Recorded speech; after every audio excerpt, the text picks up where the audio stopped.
absennya apakah ada dari teman kalian yang belum hadir atau tidak hadir hari ini? Ada belum? Oh, ada yang belum hadir ya. Segera dikabari ya.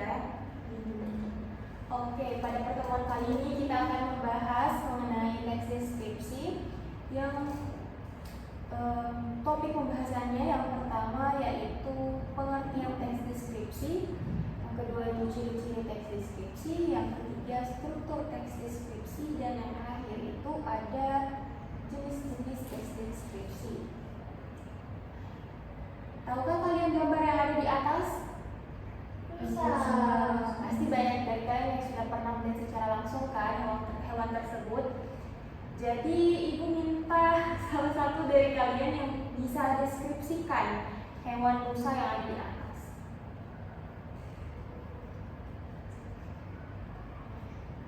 Deskripsikan aja kan ya? Iya, iya, iya. Rusa merupakan hewan yang memiliki tanduk dan berbadan warna coklat ya, berbadan besar, memiliki kulit berwarna coklat, biasanya hidup di daerah hutan. Mungkin Anjali ingin menambahkan? Boleh ditambahkan Anjali? Rusanya matanya warna hitam bu, kemudian punya ekor, kemudian kakinya 4. Oke, kalian pernah lihat rusa di mana di Malang ini? Di kebun binatang. Ada di Penangkaran juga Bu. Oh, Penangkaran. Oke, selanjutnya ini adalah teks deskripsi dari Penangkaran Rusa Maliran. Penangkaran Rusa Maliran atau disebut sebagai Kesambi Trispa atau Deer Feeding Maliran adalah area hutan lindung yang menjadi tempat penangkaran rusa. Saat ini setidaknya terdapat ratusan ekor rusa mulai dari anakan hingga induk dewasa yang ditangkarkan di dalamnya. Penangkaran sendiri terletak di area khusus yang diberi sekat berupa pagar kawat. Jadi walaupun kadang ditutup, namun kalian masih bisa memberi makan sekaligus berinteraksi dengan rusa dan luar. Bila ingin memberi makan, maka kalian pun dapat melakukannya dengan cara memberi patung atau kacang panjang yang dijual cukup murah. Oke, selanjutnya Ibu ingin jelaskan mengenai pengertian dan tujuan dari teks deskripsi. Kalian sudah simak kan tadi teks sebelumnya. Nah, pada teks sebelumnya itu berkaitan dengan apa yang akan kita pelajari hari ini, yaitu teks deskripsi.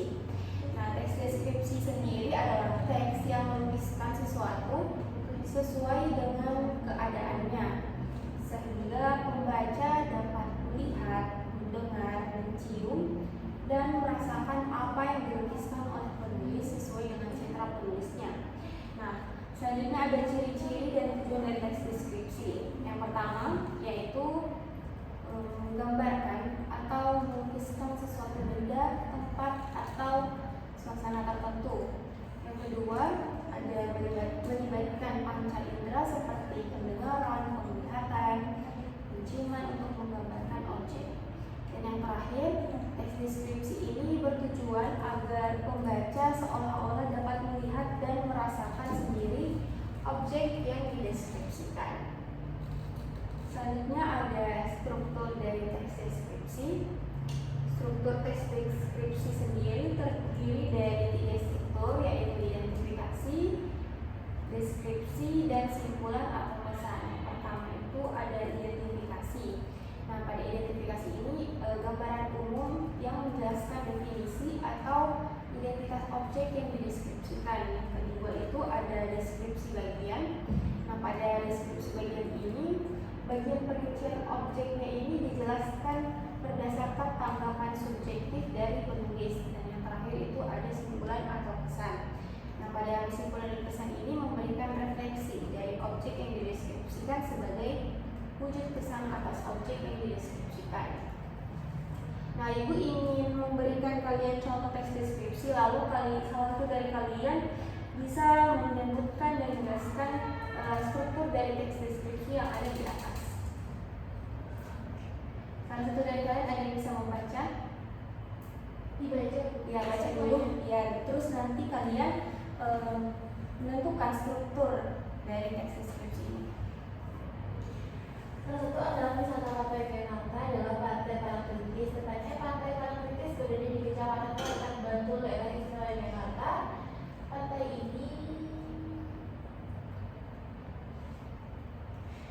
ini terletak sekitar 27 km arah selatan Jakarta. Pemandangan Pantai Parangtritis sangat mempesona. Di sebelah kiri terlihat tebing yang sangat tinggi. Di sebelah kanan kita bisa melihat batu karang besar yang seolah-olah siap menjaga gempuran ombak yang datang setiap saat. Pantai bersih dengan biru-biru putih bergradasi abu-abu dan kombinasi hijau sungguh elok. Kemolekan pantai serasa sempurna di sore hari. Di sore hari kita bisa melihat matahari terbenam yang merupakan saat sangat istimewa. Lukisan alam yang sungguh mempesona. Semburan terang merah keemasan di langit dengan penuh air pantai yang menimpa matahari sore menjadi pemandangan yang memukau. Rasa hangat berbaur dengan mempunyai hembusan angin sore melingkupi seluruh tubuh. Banyaknya wisatawan yang selalu mengunjungi Pantai Parangtritis membuat pantai ini tidak pernah sepi dari pengunjung. Di pantai ini kita bisa menyaksikan kerumunan anak-anak bermain pasir. Tua muda menikmati hembusan segar angin laut. Kita juga bisa naik kuda atau angkutan sejenis andong yang bisa membawa kita ke area karang laut yang sungguh sangat indah. Oke, setelah Wulan tadi baca, Ibu minta salah satu dari kalian ini menentukan struktur dari teks deskripsi yang ada di atas.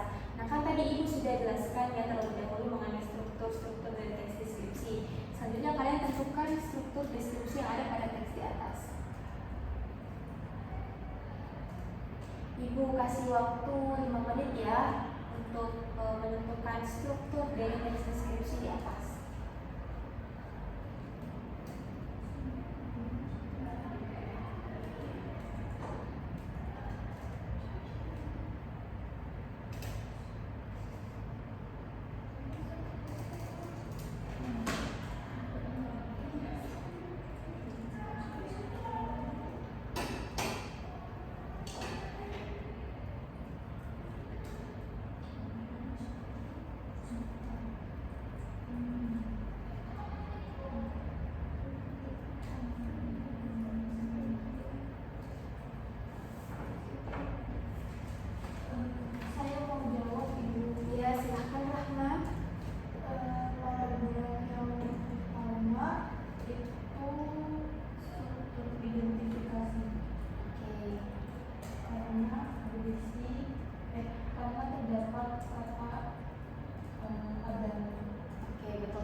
Jawaban dari Rahma tadi Ibu lihat Wulan tidak memperhatikan ya.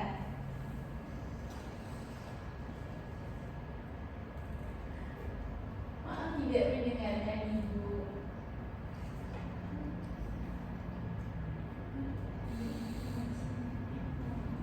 Yang pertama identifikasi. Ya. Kedua deskripsi bagian. Nah, yang terakhir apa? Kesimpulan. Ya, benar ya. Beri tepuk tangan dulu untuk kedua teman kalian yang jawab benar. Oke, selanjutnya Ibu jelaskan lagi mengenai jenis-jenis teks deskripsi.